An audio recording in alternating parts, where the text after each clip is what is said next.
Saving is not good enough, because saving, you earn, you spend, and whatever is left is what you save. What you will earn in future, you are spending it today itself. That's not a very desirable thing. If you invest in a company and you have to think like an owner, then you better understand what that company does. This is far greater investor education than listening to anyone. Hi, I am Shruti and you are watching Investors Hangout, a weekly interaction to help you learn and understand savings and investment issues, brought to you by Aditya Birla Sun Life Mutual Fund and Value Research. Today I am here with some of my colleagues who, like me, have just started their professional careers and are first-time investors, lost in the maze of investing options. So to get through the maze, we have our CEO, Dhirendra Kumar, answering all our questions. Welcome, sir. Thank you. So our first question would be, we have heard that investing money is one way to build wealth over a long period of time. But once we start, we don't have much salary, we have our rents to pay, monthly bills, and there is so much that we want to earn. So how do we take the money out when there is so little money and we want to do so many things? Start in a very modest way. And I don't think you should target, one is to build wealth. But more than building wealth, it is about financial security.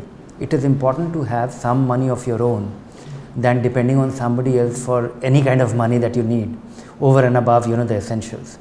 So that's one, financial security before being wealthy. The other is that, falling in habit of saving and investment. Saving is not good enough, because saving, you earn, you spend, and whatever is left is what you save. But if you don't put it to work, it will not work, it will not begin working. So to start that process, you have to do it more in terms of not to build wealth, not to gain financial security. But in initial years, you have to do it to form a habit. It's like, getting used to brushing your teeth while you're, likewise, putting your money at work, and with 500 rupees it is possible.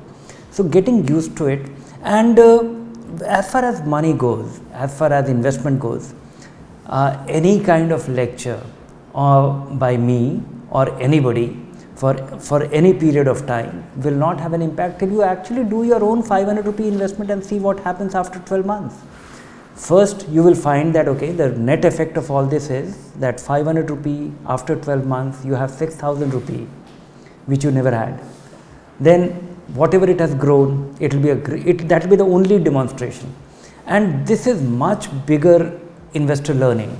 This is far greater investor education than listening to anyone. But the amount is so little. Will it help if we start investing with 500 rupees and gradually increase the amount? As I said, that it is not about too little. You are forming a habit, because if you don't start with when you have nothing, when you can't, till you do it, till you have this demonstration of your own, that you have this money, how it has grown, how it was done, so you should not look at it in terms of how meaningful that money is.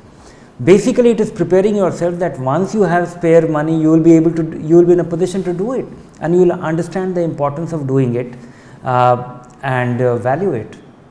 So basically, I am a beginner in investing and I want to know, should I simply rely upon only mutual fund investments, or should I learn equity investments as well, as my returns expectations are quite high?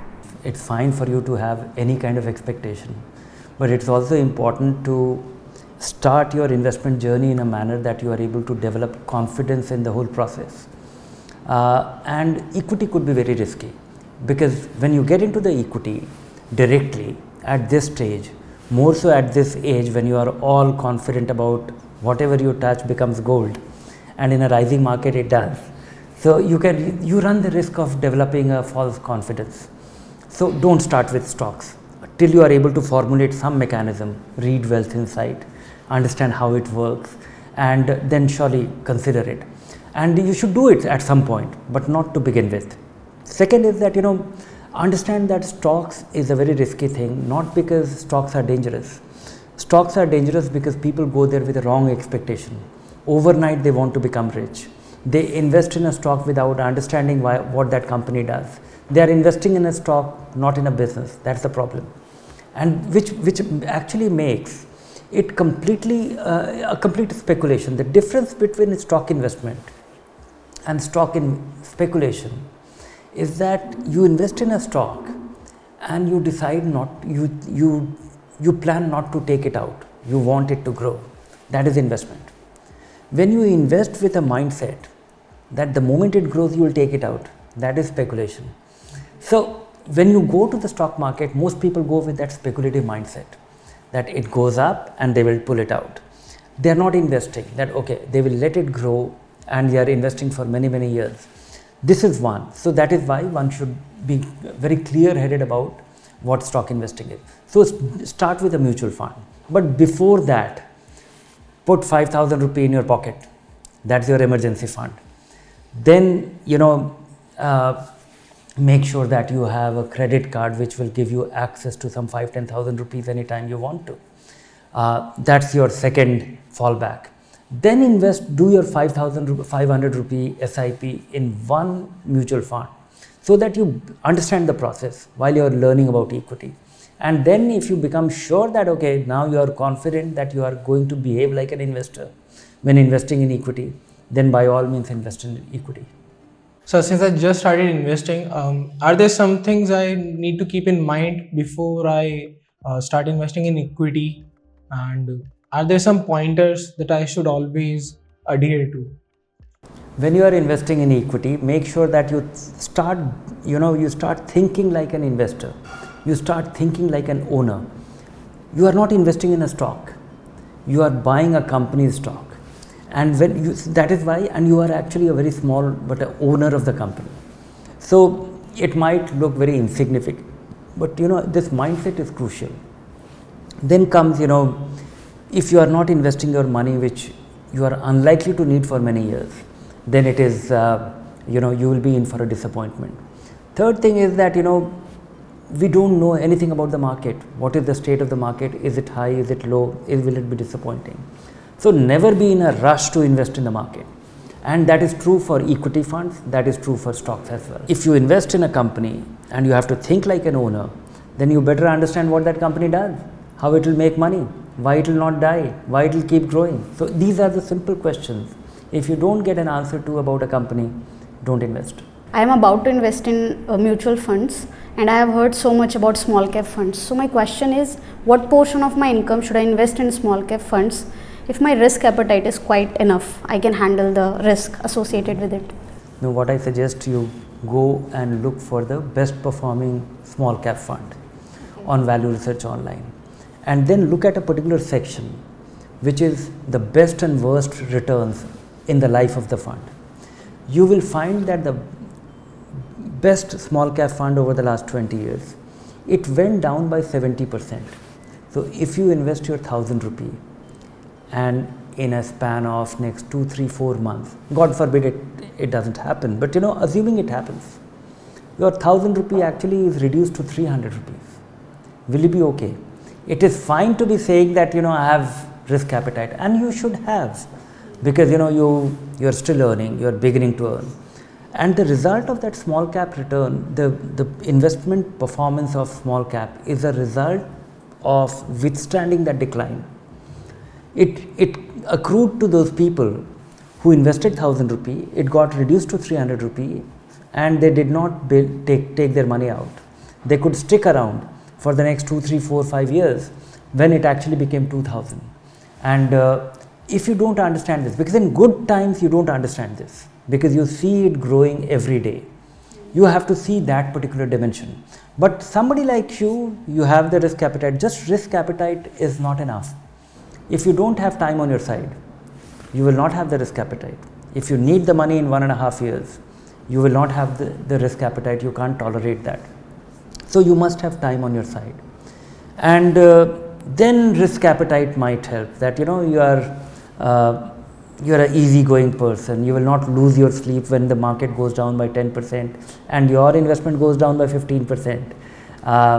And it happened in a span of 1 week, just at the beginning of 2020. So invest in small cap with confidence, long-term orientation, and a good stomach. So my question is a little different. How do we plan our first house, first car? How do we go about that? One is that If you have money, go about it. But the second thing is that you have to be careful about borrowing money. All these things are available with easy borrowing, and that might be a very risky thing, because keep in mind that if you borrow money to spend it on something which is not productive, it is money spent, and which means that you are effectively spending future income. What you will earn in future, you are spending it today itself. That's not a very desirable thing. If you borrow money to buy an asset which will grow, which will reduce your expenditure, that's why at Value Research we have this belief that anything which enhances your productivity or is an asset which reduces your expenditure is a desirable thing. And of course, borrowing money in emergency, you don't have a choice. So these are the only situations when you should borrow, when you should invest, and look at the economics of it. Look at it in a very cold manner. If you buy a house and the house is worth 50 lakh rupees, and the simple calculation is that for every lakh of borrowing, you have 1,000 rupee worth of EMI for next 15 years. But that's a good thing. That's not a bad thing necessarily, because you will be buying an asset and that will save you the rental outflow. The money that you are spending on rent will be saved. That apart, there is a potential appreciation of the house that you will have, which at a future date might be more expensive. So both of this combined together, but at the same time, make sure that you are planning it in a prudent fashion. Make sure that not more than 1/3 of your income goes towards EMI. Otherwise, you will be held hostage by the EMI. Second, and this will require either you reduce your the house that you are buying, or wait for it so that you have enough down payment so that your borrowing level comes down. And so these are the basic basic rules. If you follow, you will be acting in a manner where you will not be held hostage by the things that you buy. I plan to go on a vacation next year. So, the time span is very short. So, what are some outlets where I can invest my money? It's also important to understand, have this framework in your mind. Investing for a goal, basically the goals are of two kind. Assuming this money, this is a negotiable one. If you don't really, if you're unable to go on the vacation, it will not be a calamity, or it will not be very disturbing. But assuming this money is needed for your child's education and is getting into school, that is not a negotiable thing. It can't wait. So you need to deal with these goals differently. Likewise, buying a house could be important, but it's negotiable. Child's education is not. Retirement is not a negotiable one. So keep this in mind. Which means now it depends. If it is going to be a simple addition of the savings that you will do, then you are going to go on your vacation in a guaranteed way. Assuming the budget of your vacation is going to be something like 15,000 rupee, and you can save 1,500 rupees a month, which means sum total of all this will make it possible. But assuming that you want to go to some place, a fancy place, and the budget is about 1 lakh of rupees, and you can save only 5,000 rupees, you need to grow your money faster or more handsomely, or increase the tenure. And for this kind of time frame, equity is undesirable. So you have to do it in a manner, so don't have too much of expectation. Think in terms of earning little more than what you earn in a deposit, or what you'll get in a savings bank account. And that is the kind of return which is available from something like conservative equity, conservative hybrid fund.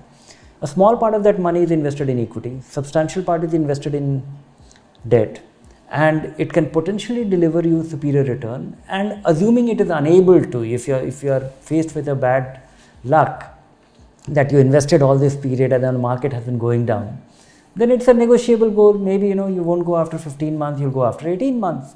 So keep in mind the negotiability, and don't have reasonable expectation, not unreasonable expectation, like okay, double my money in 4 months time. Make sure that you have accumulated leaves Otherwise, on one hand you're going on a vacation, on the other hand, your income is being cut. So my last question is, should I rely upon mutual fund investments if exit loads associated with it and the taxes on capital gains are taken into account? Don't bother about taxes and don't bother about exit load, simply because exit load gets triggered in equity and hybrid fund if you invest for a period of less than 1 year, and most equity investments should be made with a long term time frame, 5 years and more. So that is, you should have it in clear that you should have great clarity that when investing in equity, you have to invest in a manner that equity exit load will not affect your investment. Now comes, choosing these conservative hybrid funds and things like that. They will have, they will not have that long period of exit load. They won't levy that kind of exit load. And also have a mindset that, don't bother too much about taxes. And simply because tax is levied on gains, and it is good to have gains. And if you have substantial gains, then the capital gains of 10% is the lowest possible tax. Assuming you are very wealthy, you become wealthy, and you start investing, and then you are able to accumulate 1 crore rupee. And result of that 1 crore is that you are able to generate of that 1 crore 50 lakh rupees gains, and and that is the result of a long period of accumulation. What will be the tax implication? One is that it's good to have 1 crore. That feeling itself is nice. And then on this, 50 lakh rupee will be your gains, on which you have to pay only 5 lakh rupees of taxes. Assuming it is, and that too, only for the period, if it was done for many, many years, all the gains before 2018, you don't have to pay taxes. It will be considered only from 2018. That is, I'm talking about a technicality. It doesn't matter. You can't go back in time and start investing. But I'm saying that, taxes are not all that bad, and they're not as unreasonable as the taxes on income. So that's a wrap on today's episode. Keep watching the space for more information. If you like the show, do subscribe to our YouTube channel. Take care. Bye for now.